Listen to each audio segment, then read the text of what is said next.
Welcome back to Greyguild with another toy review. This time we have the Studio Series 86 Transformers movie BumbleBee and the Transformer 1 BumbleBee version. Alright, go ahead and open them up, check them out.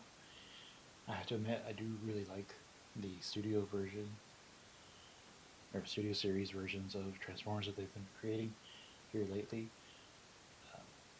I just wanted to do a comparison with something new, product-wise, or feature-length movie-wise, and see how it compares. First glance, looks like there's a studio version, BumbleBee. This is, of course, movie. So this is going off the movie, the 86 movie. I like them. I like these studio ones also because they have a background for display that comes with it. It's a little bit better than the original BumbleBee.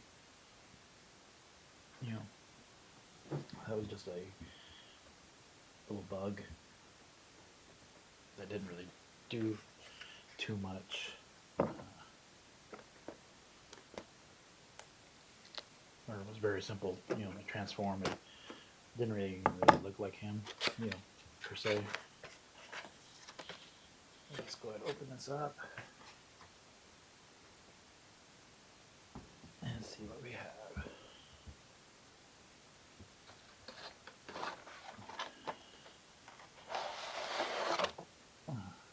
Okay. Yeah, I like how they have the display. You can have. Usually, what I do is I also write the number and the name in marker on the back here. That way, if I need to pack them all up, I'll know who goes to what display. So I'll just keep that there. Here's the Transformer. Usually has a little weapon.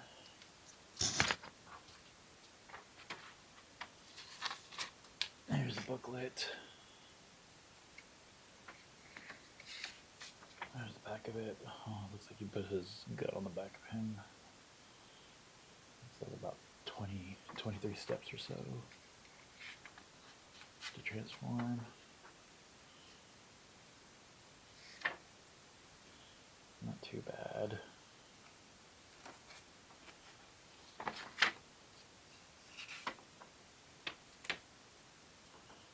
Okay, a little warranty. Let's check Fidget Cell.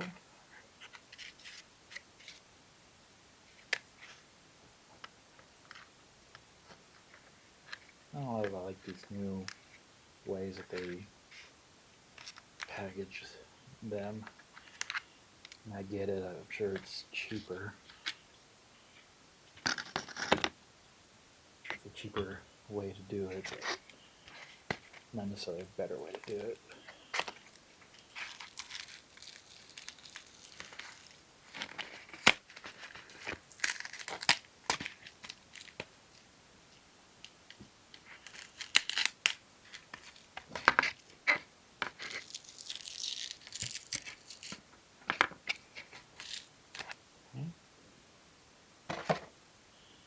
So here's his gun. Let's see. Focus. Kind of silver on the top. Handle is kind of grayish. Not too bad. There's that little protruding piece that would probably stick on his back. But it's a little, little pistol. I believe that's kind of pretty much what he had, even during the show. And here's the figure. His feet are together. His feet are huge, scale-wise. He needs to do leg day for sure. He's got club feet. But still, scale-wise, you can imagine Optimus is probably up here. So yeah, this is a nice scale for that, at least, compared to some of the other ones, because him and Brawn were pretty small, which I do have Brawn, actually. We'll be doing him maybe on the next one. We'll see. So, again, standard swivel. It's more just his transforming thing, but I guess it does work for his feet. It does have a knee bend, but of course it's very stiff. There you go. So you can have it kind of running. Arm, socket joint. Not too bad. Elbow. Fist, of course, just spins. Head. Yeah, ball joints. Yeah, that just goes circles. Very limited up and down. But yeah, that's not too bad. So I'm gonna transform. I'm gonna pause and come back and see how it looks in vehicle mode. Okay, we're back, and here it is, transformed. I don't know about this. It does look good. I don't like you have to have almost the strength of Samson or Vegeta to kind of compress and make sure everything fits. Now I understand that this is, fresh out of the package. The joints are, stiff and so on. But you're not going to be transforming this between robot and vehicle mode a lot. And I also don't like how this part overlaps. I mean, I guess, I don't know, it just seems, protrudes way too much unless I didn't do it right. I mean, it clearly says in the instructions to fold it out.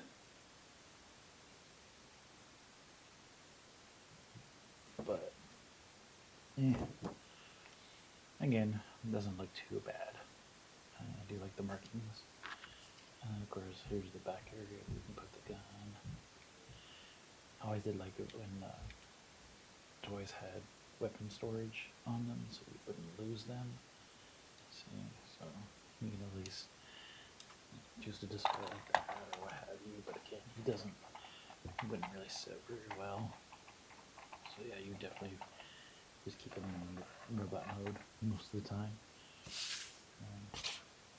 Okay, let's go ahead and move on to Transformer 1 BumbleBee, B-127, which was his designation.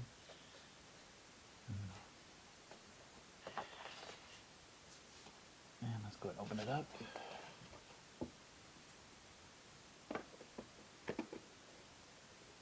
Price-wise, I believe this one was $15 or so, and the Studio Series, I want to say it was 20 or 34.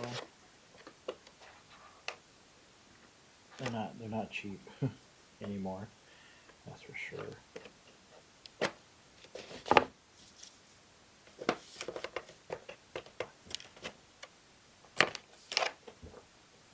She's fighting.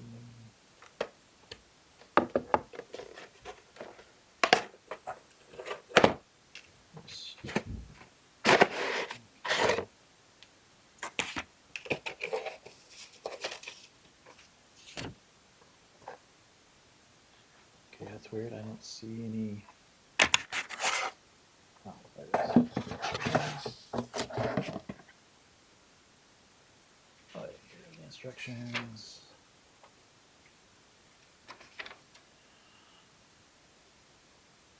Interesting, weapons and kind of a cover. This one looks like it's a lot simpler to transform, so let's check it out.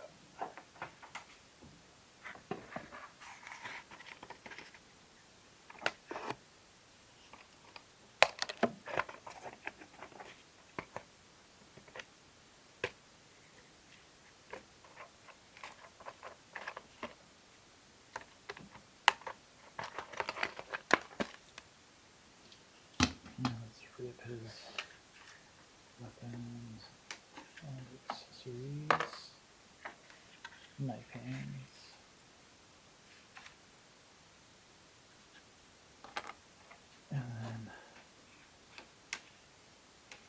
I mean, the whole point of the movie was them getting the cogs back.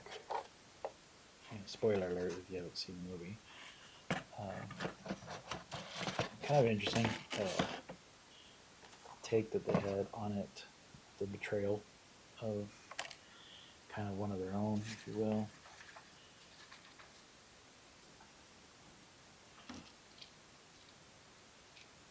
Yeah. Let's see here. Robot mode. Oops. Again, similar. More plasticky. And a lot more stiff. Doesn't look like the. Yeah, and there's no wrist. There's no wrist action, just the elbow swivel. And it just extends fully out, doesn't go back. You only have the 90-degree head all the way around. A little bit up and down. Not too bad. I'd almost say it's a basic Gundam style. You know, you have a little waist, spin, you know, kind of counter joints. Does bend at the knee. And of course the feet do flap, but that's just basic transformation. And of course, look at these. These are the wheels. These are supposed to be the vehicle mode wheels, which I guess, you know, when you're on Cybertron, you wouldn't, you know, think of using rubber. Maybe that'd be a product that they would use. Okay, and then here's his chest cover. Not bad, I guess.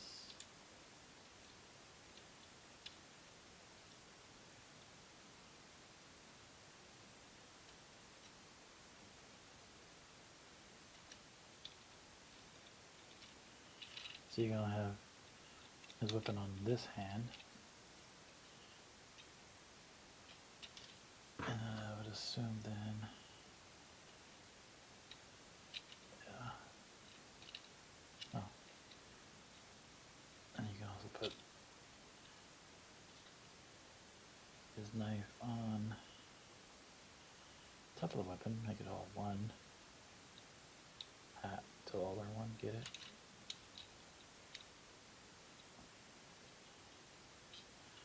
Now you have all of it on one side.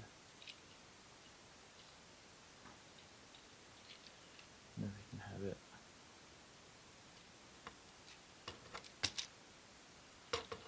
Yeah. Or you can have the, so the gun can only go on his left hand with the knife on that side, or he does have the pins to put the knife on his right.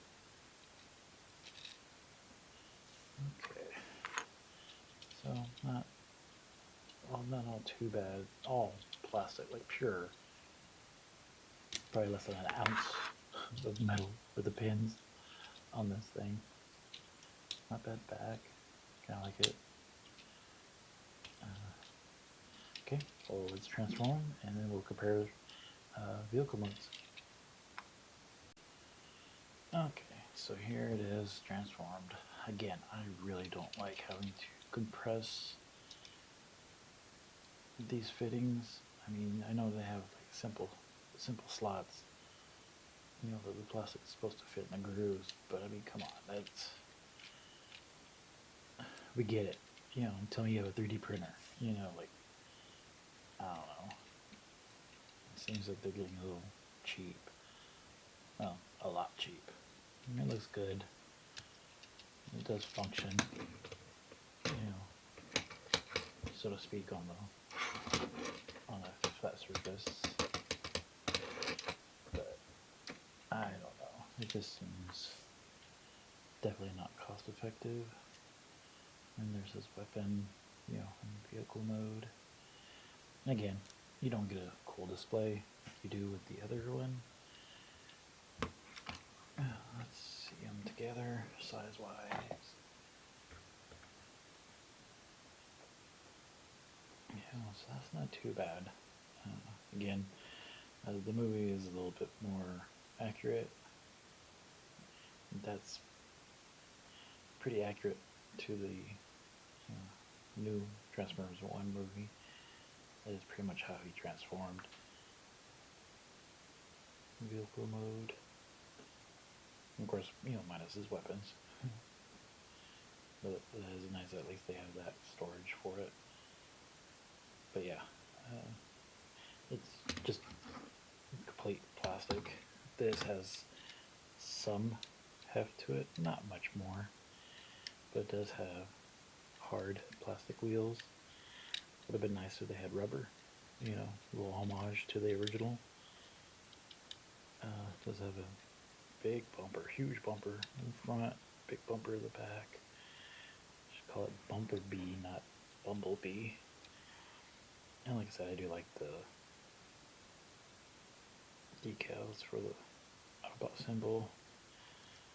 I just think it's got too many lines, that's visible when you transform it. The top doesn't look too bad.